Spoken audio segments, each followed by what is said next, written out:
કેમ છો? આજે આપણે ધોરણ 5 મારી લેખન પોથીમાં પેજ નંબર 76 થી 80માં અનુલેખન, શ્રુતલેખન અને સુલેખન માટેની જગ્યા આપેલી છે, તો તે લખવાનું છે. અનુલેખન એટલે જોઈને લખવાનું છે. ત્યાર પછી શ્રુતલેખનના વાક્યો આપેલા છે. 7 લીટી આપેલી છે. મેં અહીં 5 લીટી લખેલી છે. 2 લીટી તમારે એક્સ્ટ્રા એડ કરવાની છે. પ્લસ તમારા ટીચર જે તમને વાક્ય બોલે છે તે વાક્યનું અહીંયા શ્રુતલેખન એટલે કે સાંભળીને લખવાનું છે. અને ત્યાર પછી સુલેખન આપેલું છે, જે સારા અક્ષરે તમારે જોઈને લખવાનું છે. શિયાળામાં ઠંડી પડે છે, ઉનાળામાં ગરમી હોય છે, ચોમાસામાં વરસાદ આવે છે, મને ચોમાસું ગમે છે અને નદી કિનારે લીલા વૃક્ષો છે. પેજ નંબર 77 જોઈ લઈએ. અનુલેખન. હું સવારે વહેલો ઉઠું છું, હું રોજ શાળાએ જાઉં છું, હું રોજ બ્રશ કરું છું, હું નિયમિત અભ્યાસ કરું છું અને હું હંમેશા સાચું બોલું છું. ત્યાર પછી સાંભળીને લખવાનું છે.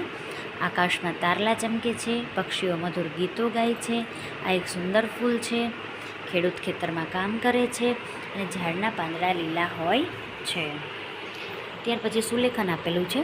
આકાશ વાદળી રંગનું છે, એક અઠવાડિયામાં 7 દિવસ હોય છે, ઘઉંમાંથી રોટલી બને છે, પૃથ્વી આપણું ઘર છે અને ભારતની રાજધાની દિલ્હી છે.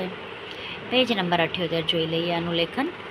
મેં ગીત ગાયું, તેણે પાણી પીધું, બિલાડી દૂધ પીવે છે, પક્ષી ઉડી ગયું, તે છોકરો છે.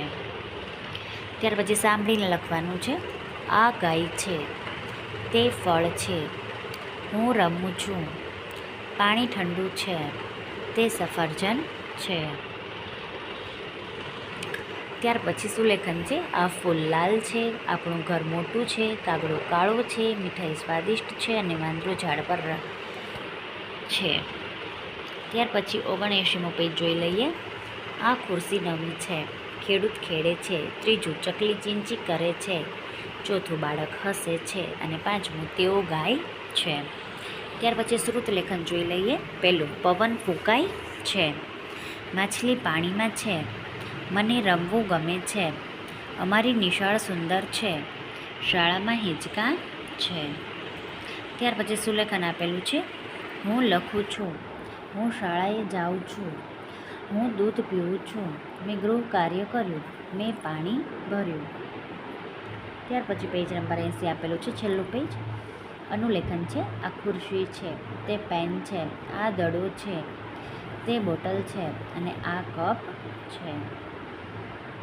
શ્રુતલેખન જોઈ લઈએ. ઝાડ લીલું છે, સૂરજ પીળો છે, ફૂલ ગુલાબી છે, કેરી કેસરી છે, સફરજન લાલ છે. અને સુલેખન આપેલું છે. કૂકડો બોલે છે, હાથી મોટો છે, માછલી તરે છે, વાઘ જંગલમાં રહે છે અને વરસાદ પડે છે. Thank you friends.